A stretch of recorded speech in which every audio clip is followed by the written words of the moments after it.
ada masalah keluarga dan ada juga masalah internal gue sendiri, akhirnya gue cabut, itu di situ gue ngerasa kayak, wah gila, gue jatuh banget sih karena gue merasa gagal. Nah itu terus gue ngeliat sosial media semuanya tuh kayak di era pandemi kayaknya kok malah thriving ya gitu, malah Mhm. kayak ada yang jadi A, B, C, apalagi kalau liat LinkedIn, itu gila banget sih buat gue. Nah, tapi ya anyway setelah itu gue memutuskan untuk gue matiin aja deh sosial media gue gitu.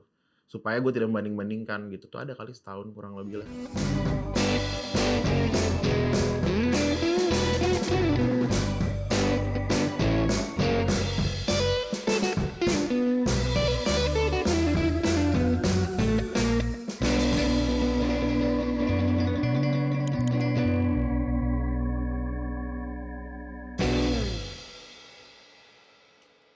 Hai semua, balik lagi di podcast Nadir. Tentunya masih bersama gue William Dinardi dan kita akan tetap masih mendengarkan pengalaman-pengalaman menarik dan juga cerita-cerita yang ingin di-share oleh narasumber kita. Dan tanpa berlama-lama lagi, langsung saja kita sambut Kakak Daud Gultom. Hai Konnichiwa, semuanya. Kak. Konnichiwa arigatou gozaimasu. Belum udah makasih tuh. Heeh. Gimana? Selamat pagi, Selamat selamat pagi siang, selamat WL. malam Kakak Daud. Buat jam berapa aja di YouTube, selamat malam ya teman-teman ya. Silakan Kak, perkenalkan diri terlebih dahulu. Oke, nama gue Daud, gue sekarang kesibukan gue tuh adalah gue running my own brand activation agency, Mhm. namanya Koma Project, baru setahun sih sebenarnya.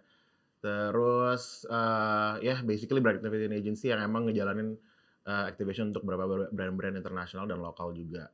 Terus gue juga ada, usaha kaos namanya Pemirsa, it's been running for berapa ya, 3 tahun, 4 tahun, around there. Ya that's it, gitu gue. Oke, Itu oke. Entar kesibukan gue. kita share ya Kak Boleh Instagram-nya, boleh kita boleh. masukin di video YouTube ini Ya, sure. si agency tadi dan juga brand kaos itu Yes. bagi teman-teman yang membutuhkan tentunya. Butuhin ya. Thank you. Butuh-butuhin deh. Butuhin ya. Dibantu Dibantu ya, ya. prok prok prok prok. Nah, oke Kak, kalau bisa Kak Daud sedikit ceritakan gitu Kak, Mhm, di tengah kesibukan pekerjaan dan mhm. juga personal life gitu. Kak Daud sendiri nih sekarang berada di posisi yang seperti apa sih Kak? Psychologically atau gimana nih? Are you happy atau Gue sering banget dapet pertanyaan kayak "Are you happy? Are you content?" Gue agak bingung selalu jawabnya karena menurut gue, ya happiness sama contentment itu kan kayak cukup, apa ya, eee, sesuatu yang sangat, abstrak buat gue gitu. Jadi gue dibilang happy, ya gue kayaknya belum happy, mhm, cuman dibilang content, gue harus cukup konten mau nggak mau gitu, cukup puas lah dengan apa yang gue punya karena, gue memang ya gimana ya, kayak in order buat gue untuk maju terus hidup, untuk buat bertahan ya gue harus ngerasa ya apa yang gue punya gue udah puas gitu.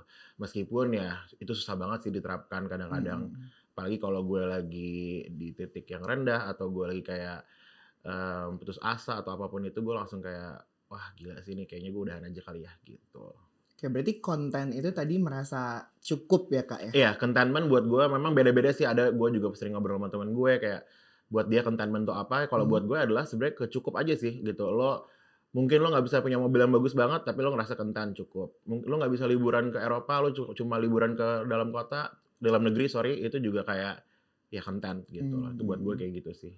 oke. Nah, dengan pengaplikasian si, Mhm, "Oke, gue merasa cukup nih, gue merasa, oke ini gue udah bersyukur banget gitu mhm, memiliki yang A, yang B, yang C," gitu. mhm. Sejauh ini capaian apa aja sih, Kak, yang bisa lo ngerasa kayak, "Ih, anjir Daud hebat banget lagi lah," gitu? One thing ya, gue tidak pernah merasa bangga sama diri gue. Jadi ketika Oke. kalau kalau misalnya kayak lo bilang tadi, "Oh, gue bangga banget sama diri gue." Gue enggak, cuman Mhm, mungkin gue yang kayak, "Oh, ya lumayan lah Ut lo." Buat itu kata-kata yang selalu ada di, kepala gue ketika gue ngomong diri gue sendiri. Jadi kalau menjawab pertanyaan lo mungkin kayak, ya untuk gue sekarang punya my own thing, my own agency yang masih kecil ini, ya gue cukup puas sih karena dari dulu gue tidak merasa gue bisa menciptakan apa-apa. Dulu memang zaman gue ngantor, apa namanya, gue sempat disuruh bos gue bikin adalah kayak semacam media, tapi lebih ke mhm. video, fashion video.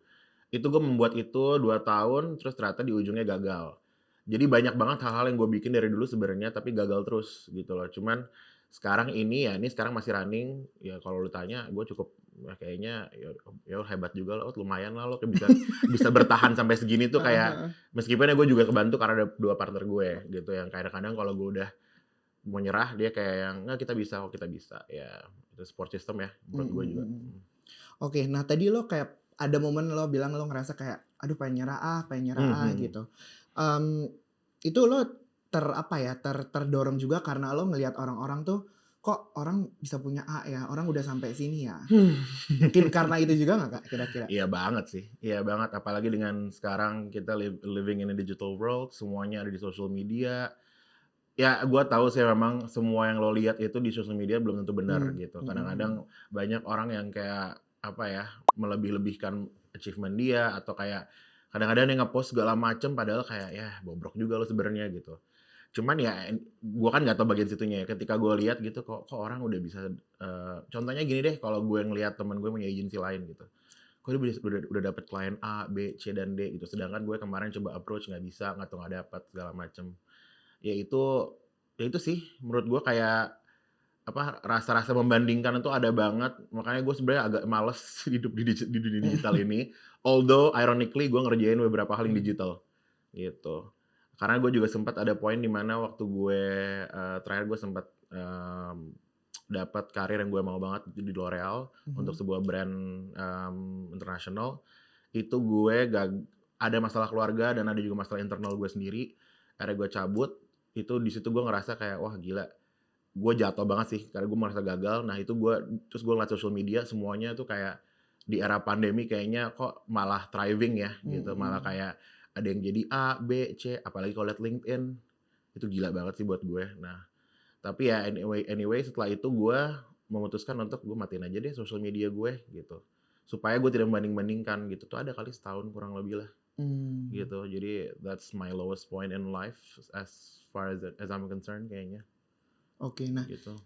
tadi kan lo juga bilang akhirnya lo matiin, Mmm, si social media itu gitu, Kak. mhm, Mungkin itu salah satu, lo pengaplikasian sih, "Udahlah, gue cukup dengan keadaan iya, gue, bersyukur," gitu ya, Kak, mhm, ya. Kira-kira ada apa lagi nggak sih, Kak, yang lo lakuin itu kan oke lo cut off iya, dari, digital world gitu. mhm mhm. Di dunia kehidupan sehari-harinya lagi, hal apa yang lo lakuin?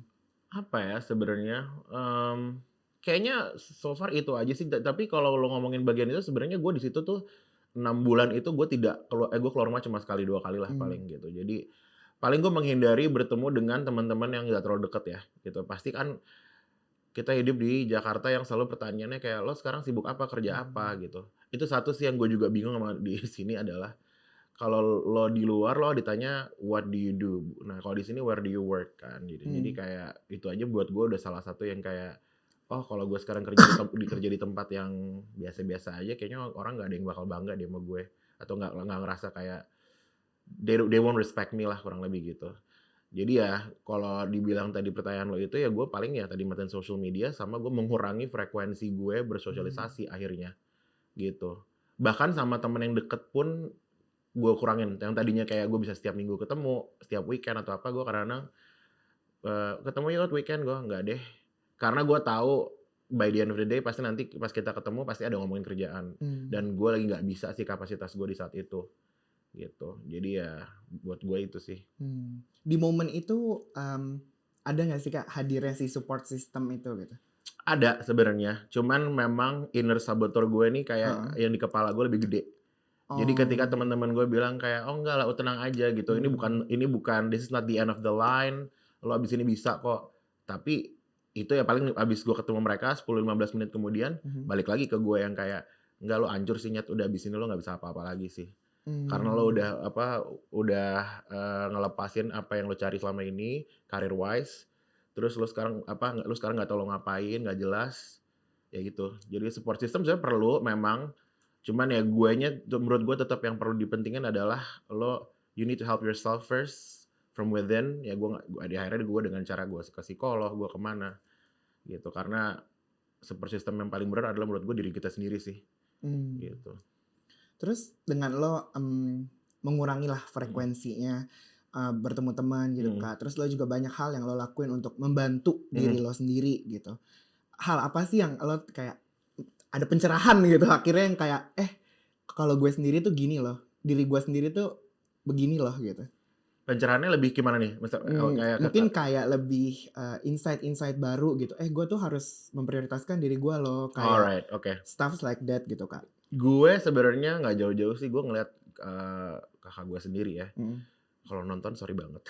Cuman kayak gue ngeliat kakak gue di rumah, dia itu nganggur bertahun-tahun. Terus gue ngeliat dia, gue kayak, "Oh my God, I don't wanna end up like him." Mhm. Gitu. Jadi dia benar-benar kerjaannya di rumah aja, di rumah. Terus kayak, ya udahlah, lo ngerti lah orang nganggur nggak makan, apa nggak jelas. Pokoknya he's living off the house aja. Pokoknya ada makanan apa dia makan, dia nggak ngapa-ngapain. Pokoknya gue setiap ngeliat dia kayak, kalau gue gini terus nih, selama kayak waktu itu gue 6 bulan sampai setahun lah gue nganggur. Kalau gue gini terus gue bisa jadi kayak dia. Sedangkan kayak I don't wanna end up to be a person that I don't like gitu, that I hate. Akhirnya ya udah gue kayak, ya gue bangkit aja lah, gue kayak ya udah deh gue harus ngerjain sesuatu gitu. Ya itulah di saat itu gue akhirnya mulai nyari-nyari, gue mulai kontak kolik-kolik gue yang nyaman dulu gitu. Terus kayak, kira-kira lo ada job apa yang bisa gue kerjain atau gimana. Ya akhirnya gue ketemu si bekas junior gue ini dan now we created Koma gitu. Oke oke. Mm-mm. Menurut lo apalagi sih, Kak, yang bisa dilakuin sama mungkin ada orang yang lagi pernah, maksudnya merasa, kok gue udah ke kanan nggak bisa, Mm-mm. kiri nggak bisa. I mean, coba tolong bantu mungkin kalau lo bisa kasih beberapa Oke. list gitu ya, lo bisa 1, 2, 3 gitu. Kalau menurut gue yang pertama never stop trying sih, itu paling penting ya. Kayak kalau lo akhirnya berhenti nyoba, pasti lo akan menyerah gitu loh. Nah, pertama yang never stop trying, kedua adalah ya find your support system. Although tadi gue bilang support system yang paling benar dari diri sendiri, itu benar, cuman orang-orang beda ya gitu. Mungkin ada orang yang kayak butuh support dari teman atau keluarga. If you have that, itu bagus banget. Ya udah lo ngobrol sama temen lo, sahabat lo, ngobrol sama keluarga lo, gue harus gimana nih, bantuin dong jalan keluarnya gitu. Itu kedua.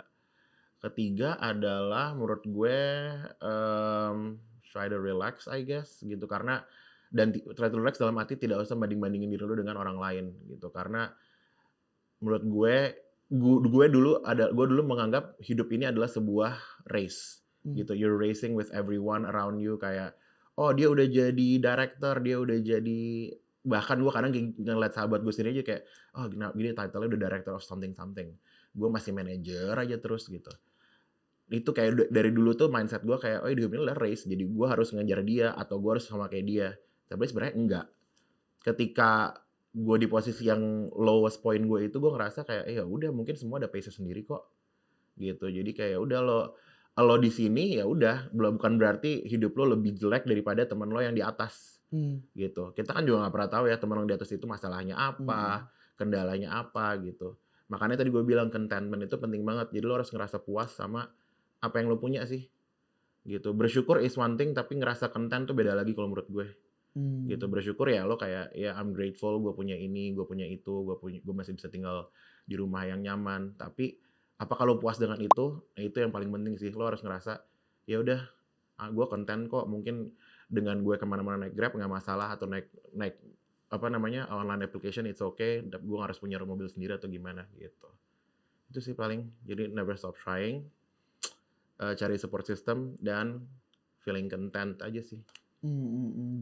Berarti mungkin juga perubahan mindset itu sih, Kak, yang tadi Perubahan mindset, gue betul. cukup tangkap dari cerita Iya. lo gitu. Untuk ya memang susah ya, pasti gue yakin Susah kayak banget, karena gue rasa mindset gue tidak akan berubah kalau gue tidak hit that lowest point of my life gitu. Ketika gue nggak gagal banget, gue nggak ngerasa gue sampah banget, nah itu gue nggak akan berubah ya. Tapi ternyata ya apa namanya, ada blessing in disguise, selalu memang ternyata yang gue pelajari itu sih gitu.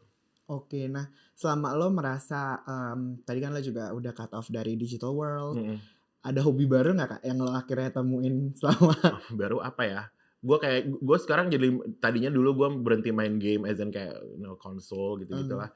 Sekarang gue main lagi. Itu hobi nggak penting sih ya. Cuman sekarang gue fokus kerja aja sih. Kayaknya ya building my own thing yang mungkin gue juga nggak harus gede-gede banget, tapi ya udah itu aja sih. Kalau hobi kayaknya that's it deh. Gue socializing gue balik lagi sebenarnya, tapi ya gue pun balik socializing sekarang karena gue tahu gue punya agensi sendiri, gue harus keluar, gue harus cari network supaya gue bisa dapat klien. Jadi lebih ke situ sih. Kenapa gue balik ke socializing lagi. Digital world juga I totally cut off digital world setahun lalu. Cuman sekarang gue balik lagi ya karena itu lagi purpose dari kerjaan gue gitu. Oke. Berarti menyibukkan keseharian lo dengan Iya, pekerjaan juga kurang gitu lebih ya gitu Kak ya? sih. Supaya gue gak mikir yang aneh-aneh aja sih Betul. gitu. Kalau boleh tahu zodiak kakaknya apa sih Kak? Aries. Oh. Gue gak ngerti-ngerti banget zodiak. Cuman kayaknya sih ada sesuatu yang aneh-aneh ya pasti ya. Gue pikir tadi kayak Capri loh Kak. Iya ya, Kaprisan sih kayak gue. Bukan Kaprisan. Soalnya mungkin yang kayak tadi lo self blamingnya cukup banyak juga Oh segala banyak macam. sekali, iya. Karena saya juga merasakan yang sama. Banyak banget. Ya. Tapi lo sendiri di keluarga gitu anak keberapa gitu Kak? Gue anak ketiga. Heeh. Ya gue berempat bersaudara, cowok 3, adik gue perempuan 1 gitu. Oke. Aku pikir tadi anaknya anak pertama gitu. Biasa kan mungkin Enggak. Cuman beban rasa push. kayak anak ketiga yang rasa anak pertama kalau gue sih. Karena kayak 2 kakak gue kurang bisa diandalkan dalam tanda kutip. Jadi gue merasa ya orang tua gue juga membebankan semua hal tuh sekarang ke gue. Jadi gue ngerasa kayak gue anak ketiga, gue adik yang harus jadi anak sulung kurang lebih gitu deh. Ya, that's how I feel aja sih. Gue nggak tahu kalau kakak gue think otherwise, but that's how I feel. Berarti lo sudah ya udahlah terima aja gitu dengan si. Ya, gue coba menerima kayak am I accepting this fully 100%? Ya, gue nggak belum bisa segitunya kali ya. Mudah-mudahan at some point bisa. Tapi ya pelan-pelan kali ya. Kita coba ya. Kita coba ya. I guess now it's 60%. Jauh ya, Bom, pasti 40% ya. Nggak apa-apa, yang penting kan namanya juga progres hidup ya, itu perharinya kan ya progres Kak. ya. Tuh kalau kata Momo Geisha pelan-pelan saja. Salah kotak Tantri. Kok Momo Geisha? Kalau kata kotak Tantri pelan-pelan saja. Pelan-pelan aja ya. Oke. Gitu. Nah, oke Kak. Nah, lo juga tadi udah ya sempat share lah tentang lowest point lo yang akhirnya lo menemukan the power within you gitu. Maksudnya kayak anjing gak bisa nih kayak gini nih, gue harus menggebrak gitu kondisi ini gitu. Nah, apakah itu karena munculnya sih harapan-harapan baru gitu, kayak gue pengen hidup gue lebih gini deh, kayak adanya si insight baru itu yang akhirnya mendorong lo gitu? Ya kurang lebih gitu sih ya, karena yang kayak tadi gue bilang ya, ternyata hidup lo nggak bisa cuma diem doang dan kayak ya you need to move your ass gitu, kayak lo harus gerakin diri lo supaya jadi apapun yang lo mau atau apapun yang lo aspirasikan gitu. Jadi ya gimana ya, bingung gue sih sebenarnya masih sama hidup nih sebuah puzzle yang kayak jigsaw puzzle yang isinya ada 5.000 gitu, 5.000 pieces yang lo kayak mesti gimana nih gue gitu. Tapi kayak ya menemukan power within us juga itu susah juga, tapi ya pelan-pelan lah. Kalau ya gue cuma bisa encourage orang untuk kayak teman gue juga ada satu yang masih di posisi gue sekarang gitu, kayak justru lucunya ketika gue di posisi lowest point itu dia di posisi yang lagi di atas. Sekarang kayak kebalik persis. Gitu. Jadi dia kayak gue sekarang ngerti sih rasa lo gimana kemarin. Nah, yang gak enak kan cuman bisa sih lo, Bo, cuman ya take your time aja. Gitu. Oke. Nah, lo jadi ini juga gak sih Kak, dengan lo ngelihat mungkin ada yang pernah di posisi lo gitu. Jadi mungkin apa yang pengen lo sampaikan secara khusus lah yang pernah merasakan kan kiri gak bisa kayak gitu. Menurut gue ya yang tadi lah balik lagi pokoknya pokoknya kayak mantra gue ya jangan nyerah aja sih. Although kayak kadang gue tahu banget pasti nyerah itu kayak udah jalan paling gampang ya. Kayak nyerah dalam arti terserah deh, mau kita mau ngomongin suicide, mau ngomongin kayak diem doang nggak usah ngapa-ngapain, terus atau lo kayak kabur ke kota kecil apa yang nggak jelas, pokoknya ya jangan nyerah sih, karena menurut gue hidup itu adalah sesuatu yang harus lo embrace dan lo coba untuk kayak jalanin aja sebisa lo mungkin gitu. Dan jangan pernah nganggap hidup ini adalah sebuah lomba gitu. Itu sih. Ada amin saudara-saudara. Ada amin ya. Gue juga lagi mengamini diri gue sendiri ya sebenarnya ya. Amin. Karena kan gampangnya ngomong kayak gitu, cuman kayak apply that to yourself tuh kadang suka kayak waduh gitu. Tapi ya gue mencoba, I'm trying my best. Oke. Semoga semakin hari makin belajar ya Kak ya. Mungkin makin Amin. ya progres gak selalu naik, pasti Iyalah, ada turunnya bener juga. dong. Jadi that's the fun part of life menurut gue. Betul. Dan hidup kan isinya belajar doang ya. Betul. Heeh, academically lain lagi. Yang ini belajarnya ya psychologically, mentally segala macem.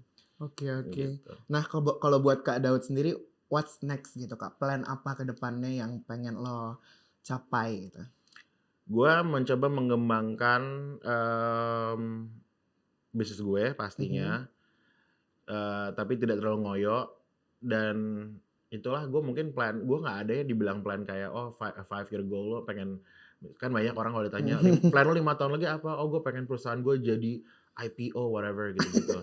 Gue sih enggak lah, gue kayak sekarang ya udah mencoba menjalani apa yang gue punya, mensyukuri apa yang gue punya, dan tidak menyerah aja sih gitu, tetap keep on going although ya semua banyak hal yang membuat gue kayak pengen menyerah, cuman ya udah gue mencoba kayak blocking those things aja gitu. Jadi pada intinya coba jalanin aja sih, itu plan gue aja, nggak usah muluk-muluk hari gini.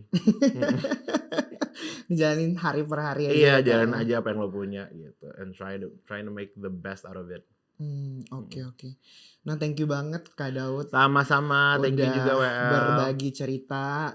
Semoga teman-teman dapat ngambil inspirasi gitu lah Kak. Amin. Karena kan tadi yang seperti lo cerita nggak gampang gitu, maksudnya. Gampang. Ya kita ngomong tuh gampang gitu. Ngomong gampang tapi ngelakuin susah. Cuman ya lo coba aja terus. At some point pasti lo bisa kok.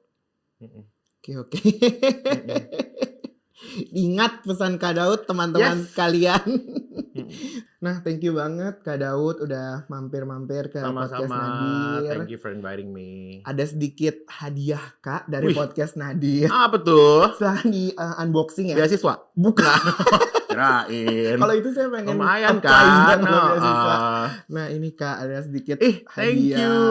Boleh dibuka juga Kak di unboxing. Hai guys, aku dapat kiriman ini. Oke teman-teman, kamera 2, 3. Content creator kali Apa nih, Bo? Ini loh botol say zaman sekarang. Oh, yes. Terima kasih Nadir. Nah, ini harusnya ada suhunya nih Kak. Kayak mau dingin panas. Supaya bukan hati lu doang yang panas, tapi juga ininya isinya panas ya, teman-teman ya, gitu ya. Thank you. Gitu sekali lagi thank you banget Kak udah datang. Sama-sama, thank you for inviting. Semoga teman-teman yang mendengar cerita Kak Daud ini bisa mendapatkan inspirasi ataupun gebrakan gitu dalam dirinya yang kayak gue nggak bisa nih kayak gini terus, gue harus mencoba cara Kak Daud gitu. Nah teman-teman boleh banget kalau mau kasih kritik dan saran di kolom komen di bawah, dan juga mungkin mau kontak kita via email, pingin cerita segala macam, di like juga videonya jangan lupa, juga di share ke teman-teman kalian yang merasa kayaknya si A butuh deh ini denger cerita ini, si B butuh deh denger cerita ini. Silahkan aja di share dan see you at the next episode. Bye bye.